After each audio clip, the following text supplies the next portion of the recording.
pertama kali podcast kita ya saya. Iya. Kenalan dulu dong. Ya, annyeonghaseyo, Tashimida. Saya Hana Yuda.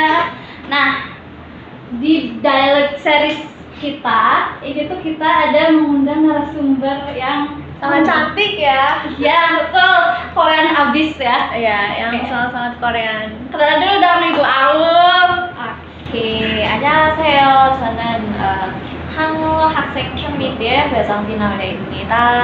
만나서 반갑습니다.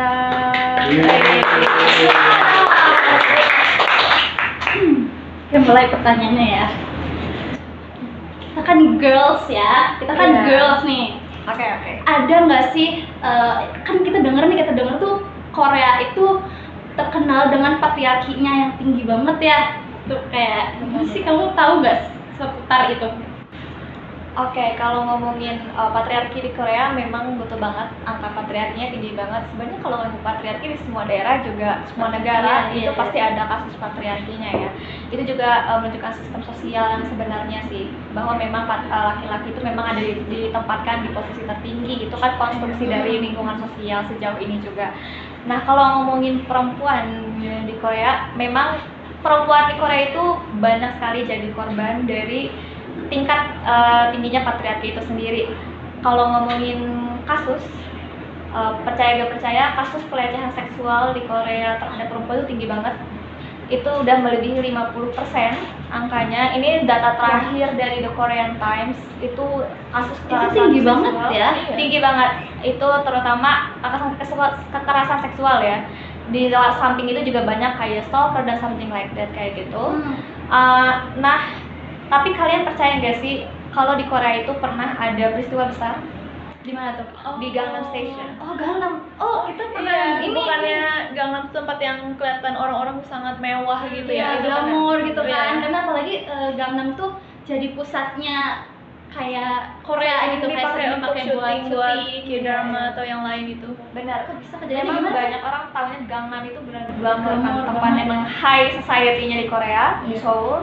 Nah, tapi waktu tahun 2016 pernah ada peristiwa besar yang terjadi di situ, di mana ada seorang laki-laki pria yang membunuh seorang wanita, dan itu wanitanya random.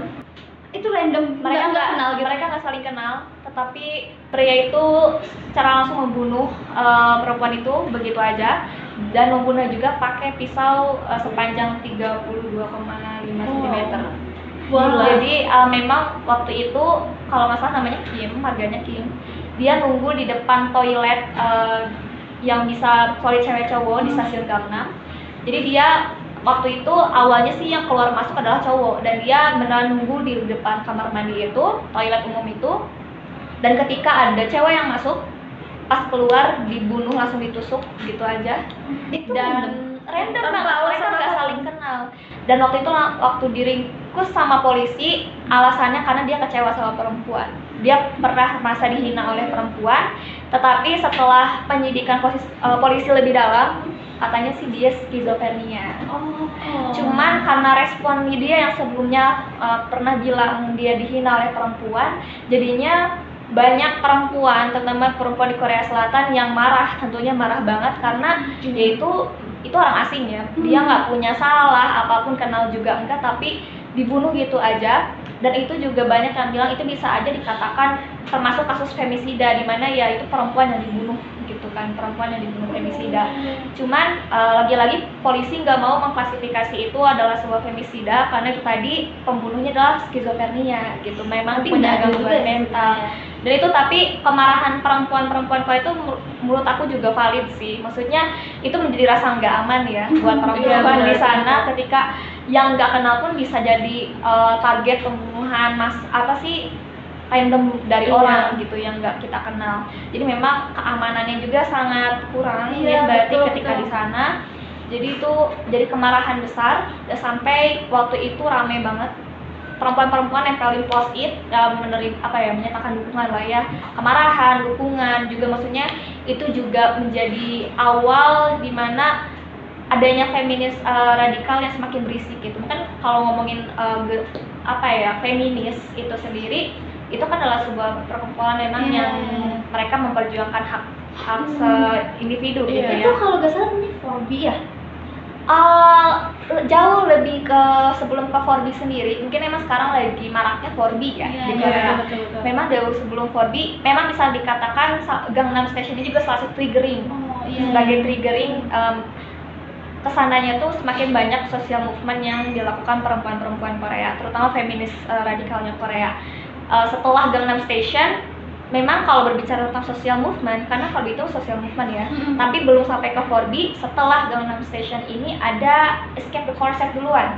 Oh iya. Escape the Corset itu adalah social movement juga. Itu gerakannya gitu. Gerakan juga itu sebelum 4B, cuman yang jadi tuntutan dari Escape the Corset ini adalah bagaimana mereka melawan standar kecantikan Korea Selatan. Kayak gimana tuh? Seperti yang kalian tahu kan bahwa kita tuh sering mendengar kalau Korea Selatan tuh beauty standarnya Betul. kulit putih, hidung mancung, kaki panjang, dimana yang itu sangat Kayak aku ya? Iya betul sekali. Saya itu terkonstruk dari industri K-pop, mungkin ya, dari mana girl group yang tampilannya seperti itu, dan itu juga menjadi mengkonstruk kalau wanita Korea semuanya harus gitu. Dan memang itu yang diakui, yang mendapat validasi dari lingkungan sekitar tuh itu. Dan banyak banget kayak perundungan di tempat kerja itu karena perempuannya nggak bisa dandan. Iya betul. Banyak banget pembulian hal-hal semacam itu cuman karena looks. Dan itu jadi banyak perempuan Korea yang marah karena itu kan jadi salah satu hal yang gak harusnya dijadikan standar ya, kecantikan itu, karena ya namanya kecantikan semua hal itu kan cantik itu kan relatif ya, betul. tidak bisa dijadikan standar tertentu, karena memang standar Korea ini juga membawa banyak kerugian ke banyak wanita di Korea sendiri, karena ya jadi ada standar tertentu yang harus dipenuhi, bahkan dalam cari kerja pun itu termasuk kena kerugiannya dari situ. Ketika ada kualifikasi pekerjaan tertentu, kamu harus tinggi, kamu harus ramping. Itu kan sangat diskriminasi sekali ya, gitu kan. Sangat beban untuk para cewek gitu. Sampai akhirnya Escape the Corset muncul sebagai bentuk perlawanan terhadap standar itu sendiri. Waktu itu dipopulerinnya sama influencer kecantikan. Iya, dia influencer kecantikan juga. Dia bikin video di mana dia bilang kalau aku nggak cantik. Padahal dia beauty influencer ya? Iya, tapi itu pesannya di situ, pesan bahwa dia melawan tentang standar kecantikan di Korea itu.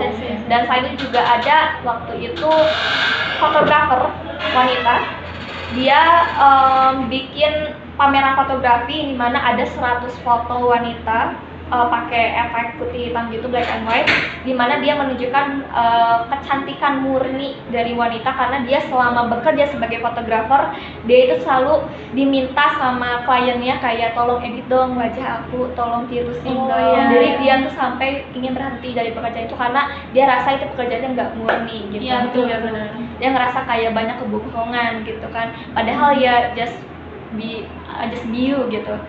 Benar. Kayak gitu.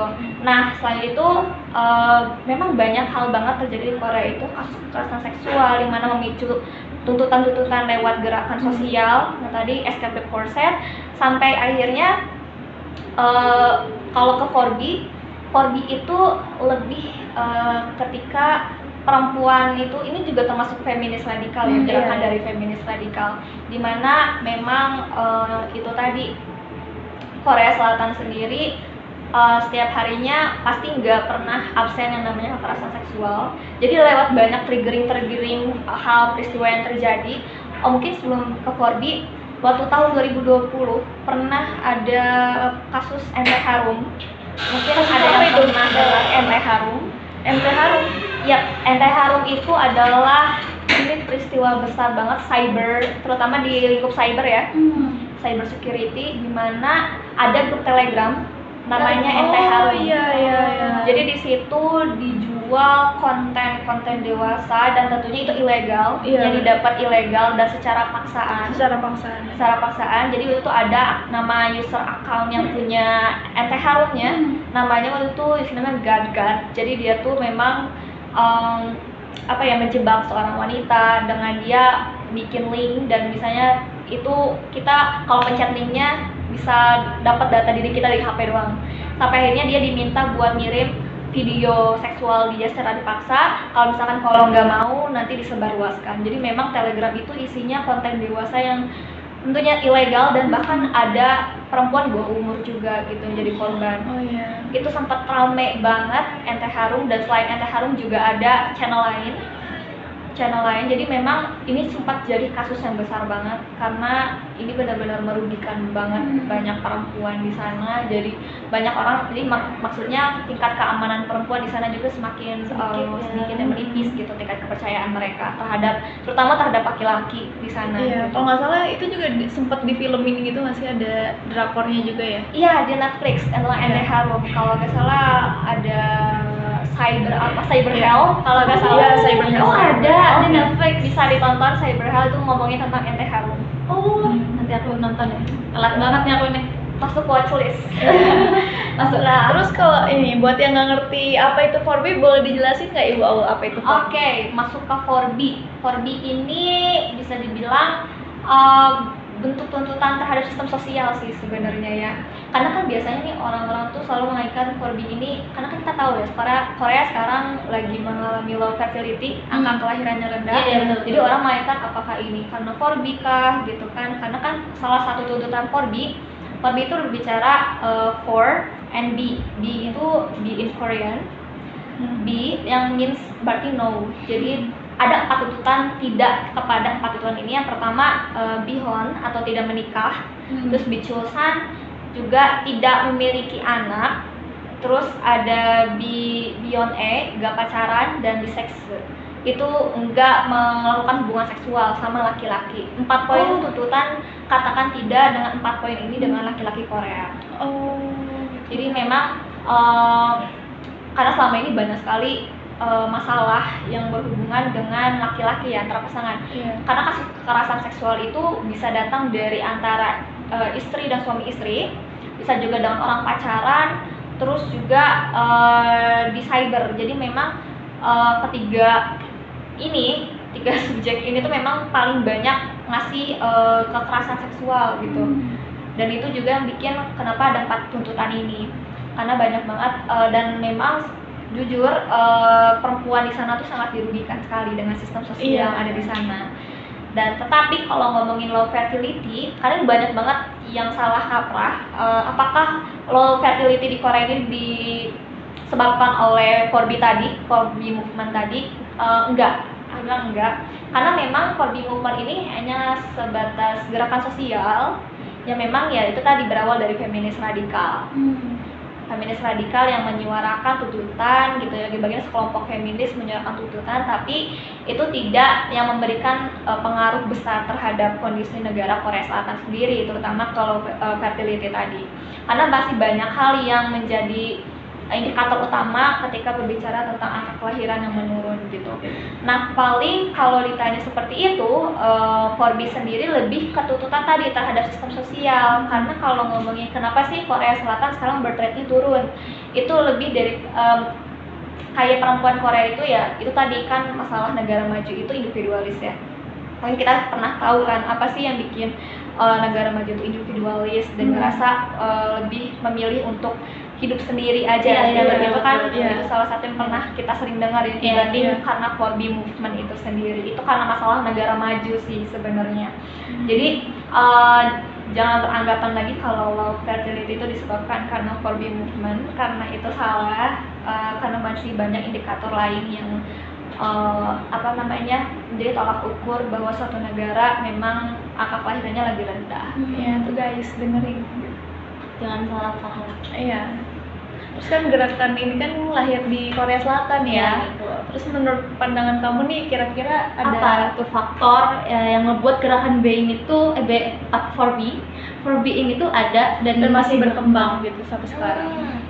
Mungkin sejauh yang aku tahu ya, 4B ini dibanding besar di domestiknya lebih besar efeknya keluar, terutama di Amerika. Oh iya. Jadi mungkin pernah dengar bahwa di Amerika sendiri semenjak kemenangan Trump, waktu itu pertama kali Trump menang, orang Amerika tuh Trump sendiri kalau nggak salah tahu aku ya, memang dia sama perempuan agak-agak ya.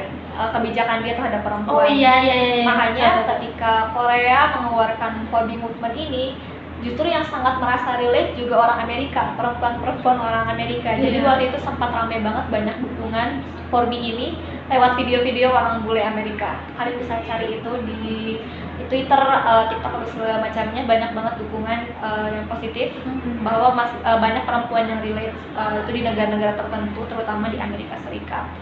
Nah, ngomongin itu juga, ini mungkin ada yang kelewat ya. Sebenarnya dalam domestik sendiri, gimana sih respon pemerintah sama 4B movement ini?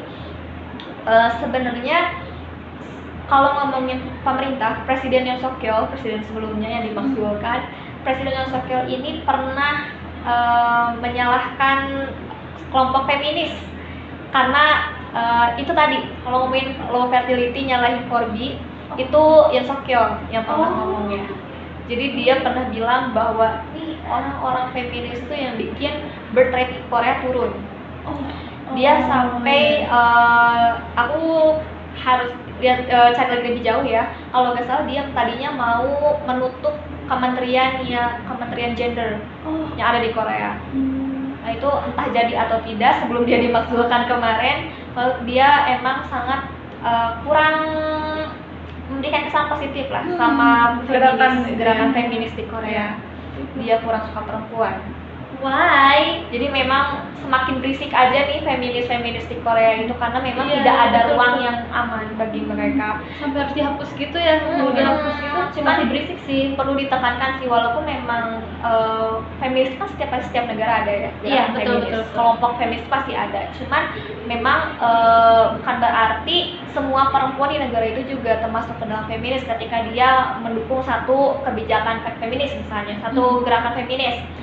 Nah itu juga yang terjadi di Korea Selatan, walaupun kenapa aku bilang 4B ini tidak terlalu memberikan pengaruh di domestik, karena itu tadi perempuan-perempuan di Korea Selatan ini juga walaupun dia memang tidak mau menikah, tidak mau punya anak sama cowok Korea, bukan berarti mereka termasuk ke dalam 4B ini. Tapi memang itu memang keputusan dia sendiri aja, tanpa dia harus menjadi bagian dari 4B movement. Kira-kira nih kayak motivasi utama perempuan gitu ya di Korea untuk milih gabung sama 4B itu apa sih? Apa murni karena kecewa atau gimana itu? Mungkin yang tergabung sejauh yang aku pahami ya, yang menjadi apa ya, yang menggerakkan 4B movement ini memang yang termasuk ke dalam anggota feminis ya gitu. Kalau memang yang dari awal dari non feminis, mungkin mereka lebih ke setuju aja, pro aja nih sama gerakan yang satu ini. Tapi tidak sepenuhnya ketika dia pro, makanya dia bilang tidak sepenuhnya ketika pro dia masih bagian dari anggota feminis itu sendiri atau bagian dari feminis itu sendiri. Dia hanya sebagai pro aja terhadap apa yang jadi tuntutan, tapi bukan berarti dia menjadi bagian dari feminis itu sendiri. Oh, ngerti. Terus kayak kamu tau nggak gimana reaksi masyarakat Korea Selatan nih terhadap kayak gerakan 4B itu? Dia mendukung atau gimana masyarakat Korea Selatan ya? Tentu segala satu pasti ada pro kontra ya. Iya pasti. Iya Pro kontra. sih. Aku pun kaget ketika ternyata ada orang Korea sendiri yang kontra terhadap movement ini. Itu kebanyakan yang kontra itu cewek apa cowok ya? Jujur cewek juga ada. Oh Ya, iya. kalau cowok jelas itu mereka kan Iya, pasti. merasa Dirugikan dilawan ya. ya. Cewek karena kenapa harus itu. kontra dia gitu ya? Iya. Karena itu tadi mungkin berbicara soal movement ya. Ketika kita bicara mungkin soal orang yang open mind atau yang masih closed mind gitu Iya. kan. Ada kan memang orang yang masih percaya dengan budayanya sendiri gitu kan, mungkin yang ketika dia sudah sadar dengan sistem patriarki yang sudah rusak ini, itu kan berarti dia sudah punya perspektif di luar, ternyata kita tuh punya kesetaraan gitu. Nah mungkin yang masih memiliki sisi kontra ini, dia yang masih percaya dengan adat istiadat domestik, kayak adat istiadat lokalnya gitu kan. Iya. Karena memang ini juga bisa perhatiannya kenapa angka patriarki di sana juga tinggi. Oh masih tinggi ya?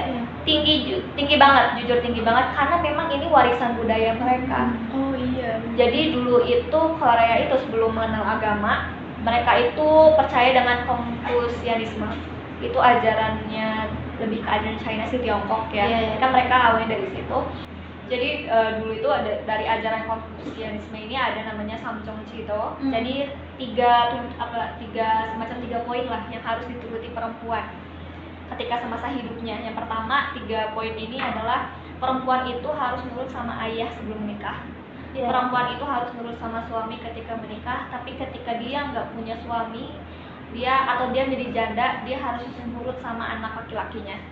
Jadi memang ini yang tertanam dari budaya Dari mereka. dulu ya, laki-laki. laki-laki Ya, ya. laki-laki ditempatkan di nomor 1 di puncak, selalu ditempatkan di puncak. Patriarki. Tapi aku mau tanya ya tentang ini di When Tangerine. Yap. Itu kan ada scene ayah tuh harus makan sama keluarganya, nggak boleh sama istri sama anak. Itu gimana sih maksudnya? Itu juga salah satu bentuk patriarki itu sendiri, budaya di lingkungan sosial mereka. Jadi memang kalau zaman dulu perempuan itu tuh terutama ibu rumah tangga ya, apalagi kan Esun itu kan dia dari kasta yang rendah. Iya, iya, Karena iya, mereka benar. masih berbicara tentang kasta ya. Iya, benar. Kalau Buansik itu kan masih turunan raja lah, Iya, atau rajanya. orang penting. Hmm. Sedangkan Esun ini benar-benar orang miskin. Itu kan di situ ada kastanya juga. Dan selain soal kasta, tentunya memang tadi perempuan. Jadi kan perempuan atau istri itu emang cuman kasarnya apa ya? Cuma kayak side aja gitu. Kamu itu apalagi anak cowok, mereka tuh percaya kalau habis nikah kan anak cowok tuh masih punya keluarganya. Apalagi Iya, iya, punya iya. mamahnya. Di Indonesia masih banyak yang kayak gitu. Banyak, di Indonesia juga masih kayak gitu. Dan itu mereka tuh percaya banget. Jadi memang udah di sama kasta juga, dan memang konstruk sosial mereka juga udah ngebentuk itu. Jadi memang anak laki-laki itu harta ibunya terutama. Iya sih. Tapi di Indonesia gitu ya.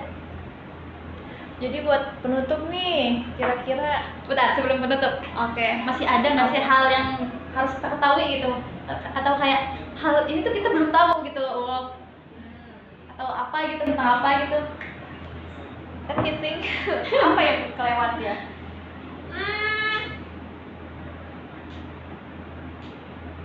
Apa tuh kira-kira? Apa tuh kira-kira yang kelewat? Udah, kayak gini aja. Sebagai penutup nih, kira-kira ini kita balik lagi ke Corby ya. Tadi habis membahas drakor soalnya keterusan ntar sampai tengah malam kita bisa. Iya, di sini lagi. Kira-kira nih gimana masa depan Corby? Apa terus tuh ini sebagai penutup. Sebagai penutup, kira-kira tuh gimana ya masa depan Corby itu? Apa terus ada atau justru malah memudar gitu seiring berjalannya waktu? untuk kedepannya gitu. Menurut kamu nih? Karena aku masih stay di Indonesia ya. Oh, Jadi, Sun. perspektif Iya. online aja ya. Sejauh yang aku sekarang masih sering baca tentang Corby, sempat Corby itu naik statusnya jadi 6B. Oh, Tahun kemarin sempat jadi 6B. Aku lupa tuntutan tambahannya apa. banyak banget berarti ya? Yang pasti 6B ini tuh berarti levelnya naik, pokoknya jadi lebih waspada gitu. Betul. Itu sempat juga rame lagi, mereka pada demo feminis ini, gerakan feminis itu demo lagi ke jalan. Dan kalau untuk kedepannya akan masih ada atau memudar, Iya.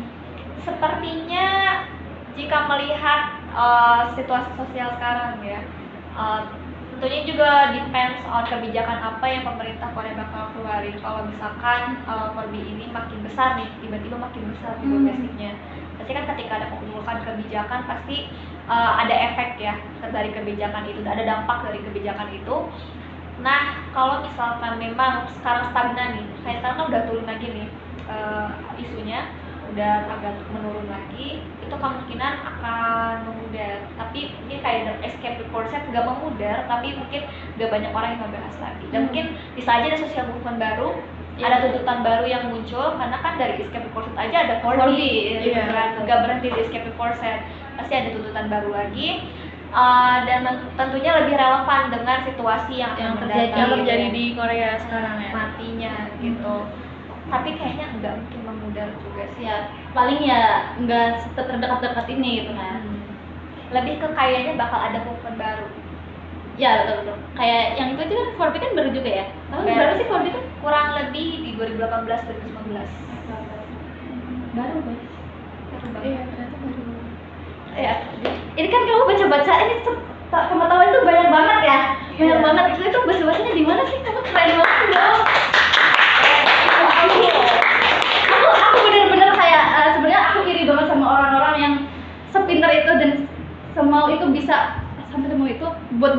Iya. Yang pertama, aku memang suka Korea sih. Iya. Tentunya itu hal yang pertama. Itu kamu suka Iya. Korea dari tahun berapa sih?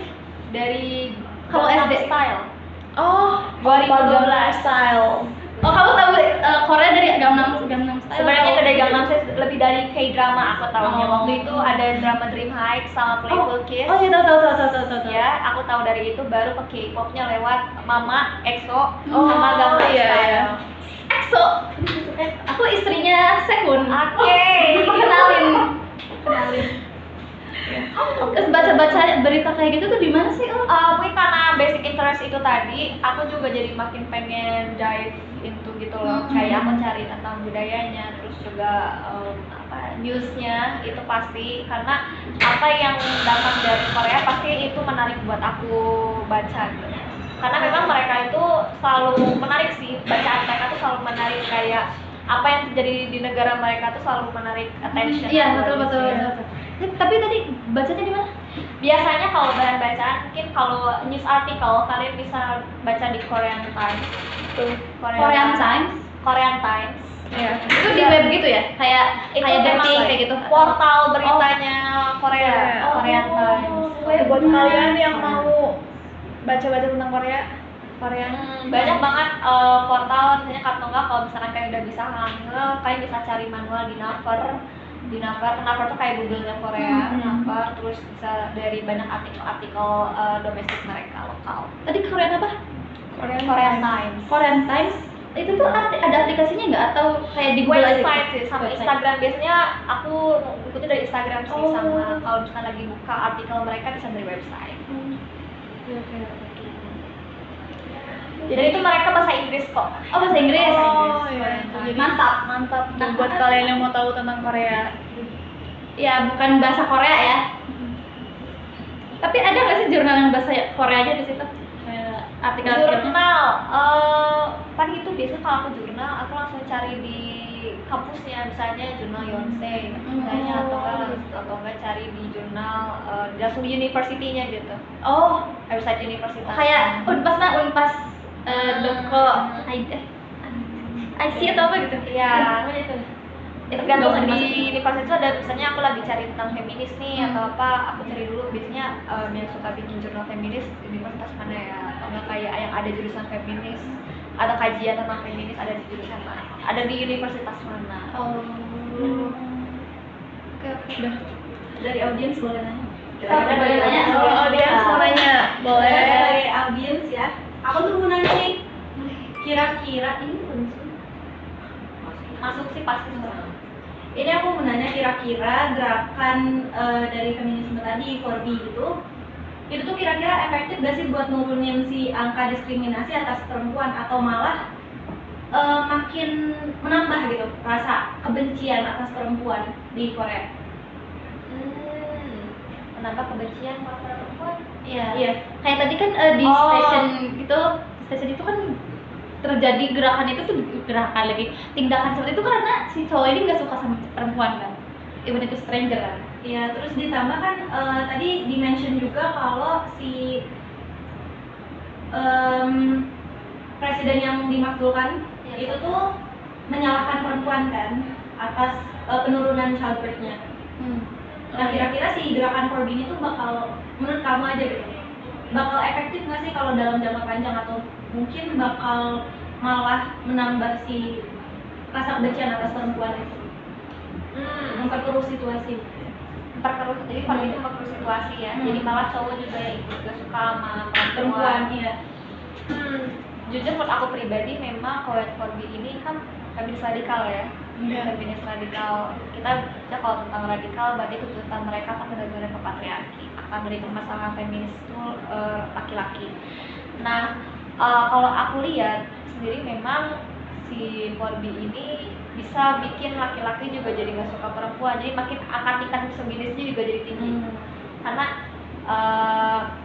kalau dari perspektif cowok, kayak ini kan tidak semua cowok tuh kayak gitu. Iya, betul. Tapi seakan-akan memang gerakan ini menormalisasi Menyamakan. menyamakan semua cowok Korea itu seperti Sama itu. gitu ya. Jadi memang pas ada clash antara clash gender lagi antara perempuan dan laki-laki, itu tadi memang gimana sih ini kita tuh bisa kontrol gitu loh, karena kan ini juga makanya aku tadi bilang bahwa emang gerakan ini tuh mungkin kalau kita bicara ruang ya, ini tuh masih skalanya memang masih kecil juga. Makanya tadi aku bilang pengaruhnya memang belum segede itu juga. Memang gerakannya ada, terlihat besar, tapi memang nggak memberikan pengaruh itu juga. Makanya tadi ke birth rate juga nggak begitu mengaruh gitu kan. Cuman kalau konteks yang sosial tadi, memang itu emang atas dasar kebencian dia aja sih terhadap perempuan. Kenapa? Dia menyalahkan bahwa feminis ini kan berisik banget ya, karena memang feminis radikal Korea itu memang berisik banget ya. Aku pun merasa itu valid sih, keresahan mereka valid karena melihat angka kekerasan seksual juga ya, kasus-kasus terhadap perempuan itu tinggi banget di Korea.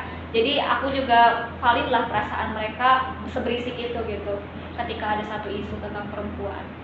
Oh, gini, aku tuh mau nanya juga, kan tadi kan Aul bilang kalau misalkan nggak semua cowok sama lah ya di sana tuh ya. Kalau misalkan dan terjadi kelas kan, terjadi perselisihan ya.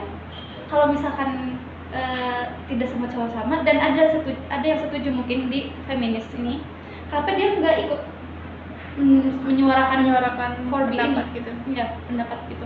Cowok yang pro juga. Aku kurang tahu ya, belum menilik sampai ke situ apakah ada cowok yang pro terhadap Corby movement ini. Ya mungkin untuk beberapa, kalau kita lihat breakdown tuntutan ya kan, itu juga jelas apa yang dituntutkan juga memang menjadi keresahan juga kan selama ini ketika mereka punya anak, menikah, berpacaran, juga berhubungan seks itu pasti ketika ada di situasi yang merugikan, pasti yang lebih rugi itu perempuan dibanding laki-laki.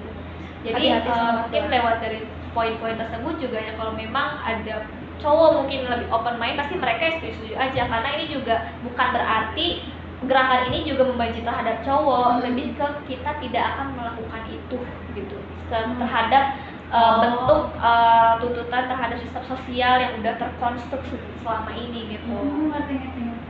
Jadi mereka lebih menuntut aja sih daripada bilang kalau aku benci laki-laki. Oh iya. Menuntut aja, itu bentuk tuntutan aja, kayak bentuk gertakan. Tapi sebenarnya itu tuh bukan gerakan untuk membenci ini kan, buat membenci lelaki gitu. Dan malah jadi belok tuh. Enggak kan? Enggak. Itu aja ya, sejauh ini juga yang namanya social movement kan pasti hanya bentuk gertakan aja sih. Kita kan menggertak dengan sistem sosial ini merubah sesuatu, tapi ya tentunya enggak mengarah kepada hal yang tidak gitu. Dari konteks di sini ini bukan mengarah terhadap kebencian terhadap laki-laki. Berarti kalau kayak gitu memang ujungnya sama aja dong. Iya. Bedanya dengan misoginis segala macamnya enggak kok. Enggak sampai sejauh itu. Oke. Berarti gerakan Forbi itu bukan gerakan untuk membenci lelaki. Tapi kita juga sebagai perempuan harus laki-lati. Hati-hati sama laki-laki. Lebih ke filtering aja sih. Iya, betul. Lebih hati-hati sih. Lebih hati-hati.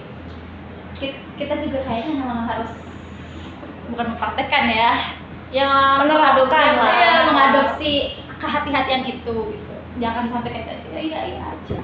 Tapi aku boleh nikah nggak? Apa tiba-tiba nikah? Jangan nikah loh. Oke. Kita kan tahu nih Aul ya, kita sebagai warga FISIP ya. Iya. Warga FISIP tuh Aul kan founder dari Halo Hakseng. Nah, itu dia. Kayak pintar banget ya. Benar. Itu Boleh nggak sih kayak ceritain awal terbentuknya si Hakseng itu seperti apa ya gitu? Panjang dong Kak itu kalau diceritain. promosi aja. Ini aja cerita singkat aja gitu. Iya. Ini tuh gimana sih bisa Oh ya, bentuk, tapi tanya nggak sih apa itu Halo Hakseng gitu dan kasih tahu kita itu, mungkin siapa tahu aku bisa join gitu. Nah, itu dia. Jadi memang Halo Hakseng ini adalah komunitas yang aku bentuk di FISIP Unpas. Ini awalnya dari jurusan Ilmu Internasional, lalu naik tingkatnya jadi punya FISIP di bawah FISIP. Keren ya. Jadi anggotanya udah bukan dari anak HI lagi, tapi dari berbagai jurusan ada FISIP. Dan mungkin awal pertamanya tentu karena aku sadar dan aku tahu bahwa yang suka Korea itu banyak banget. banyak banget, entah di aspek apapun, entah dia hanya suka K-drama doang, K-pop doang, atau mungkin suka politiknya atau apapunnya. Kita berkumpul di satu tempat yang sama dan kita membicarakan atau mendiskusikan sesuatu, tentunya untuk output yang memang itu tadi insight baru gitu antar anggota, dimana kan siapa tahu walaupun kelihatannya aku banyak tahu, tapi kan untuk beberapa hal mungkin ada yang lebih tahu. Jadi itu adalah tempat atau wadah yang memang tepat untuk kita saling sharing informasi. Dan selain itu juga kita sering banget bikin acara tentang budaya karena mengenalkan budaya juga ya, karena itu ada cultural exchange di situ. Dan bahkan kita sempat juga mengundang orang Koreanya langsung buat kita ngerasain gimana sih experience cultural exchange. Keren banget. Aku bisa dong. Keren. Buat kalian yang mau masuk Hello Hakseng, Oh iya, ini gimana cara Betul, masuknya? jadi kalau kalian yang emang pengen tahu banyak hal tentang Korea, nggak cuma K-pop atau K-drama doang, mau tahu sejarahnya atau potensi wisatanya, bisa join Halo Hakseng. join guys ke Hello Hakseng. Kalau hubunginnya gimana tuh, hubunginnya gitu? Cukup follow Instagram Halo Hakseng, itu di bio-nya ada link G-form. Kalian bisa daftar di situ. Aku boleh join nggak? Boleh banget. Boleh banget. Tapi aku karena- sukanya make up. It's okay. Karena Korean produk itu banyak banget. Iya betul. jenisnya. Tapi Jadi, sebenarnya aku lebih apapun bisa. ini sih, karena kan kalau cantik doang kan kurangnya aku, jadi aku tuh pengen Iya. belajar lagi gitu loh. Oke, boleh. Iya boleh, kayaknya aku bakal join deh. Oke. Gitu. Oke. Jadi terima kasih, banyak. sangat terima kasih kepada Aul, narasumber kita. Tepuk tangan. Alhamdulillah. Ibu Aul, terima kasih Oke. banyak. See you. Hosting. Mungkin ini See you dulu. closing statement. Oke. Iya, dari awalnya. Oh iya, apakah ada penutup untuk podcast kita ini? Oke. Karena kita lebih bicara tentang feminis ya. It's okay kalau kalian memang enggak bentar. Orang dulu kata-kata ya, karena kita berbicara tentang feminis movement. Mungkin untuk cewek-cewek ya, aku rasa kalau memang kita punya standar tertentu, punya tuntutan tertentu, jangan sampai hal itu membawa kita kepada satu kebencian. Dan tadi kan kita berbicara tentang perempuan, gerakan perempuan yang menuntut atas apa sih, aku ngomong apa sih? Aku ngomong apa sih guys? Lucu banget ya. Aku ngapain? Intinya kan jangan ada kebencian gara-gara gerakan feminis ini kan. Oh, terus ini juga kan kalau feminisme tuh bukan hanya ngebahas tentang perempuan. Iya, dan perlu diingat bahwa pembicaraan ini walaupun tentang sosial movement dari perempuan, tapi bukan berarti feminis ini hanya Maafkan Aul. Bisa Aku dikunci. jadi kunci gak sih? udah aman. Oke, closing statement mungkin in general ya. Kalau berbicara tentang feminis, walaupun ini tadi pembahasan kita hari ini adalah movement yang dibuat oleh dari perempuan, tapi bukan berarti feminisme ini selalu berkutat atau mungkin berasal hanya memfokuskan terhadap perempuan saja. Karena feminisme berbicara tentang kesetaraan yang tentunya ini berlaku juga buat laki-laki. Oke. Terima kasih Aul udah ngasih materi yang kita aja sebenarnya masih kurang tahu, Iya, kurang benar. paham tentang itu. Jadi tadi udah diperjelas juga sama Aul, sama narasumber kita, narasumber pertama kita. Iya, Are. Kamsahamnida. Samida. Semoga Oh, iya. ilmunya bermanfaat. Semoga ilmunya bermanfaat ya guys. Ya, see you on the Korean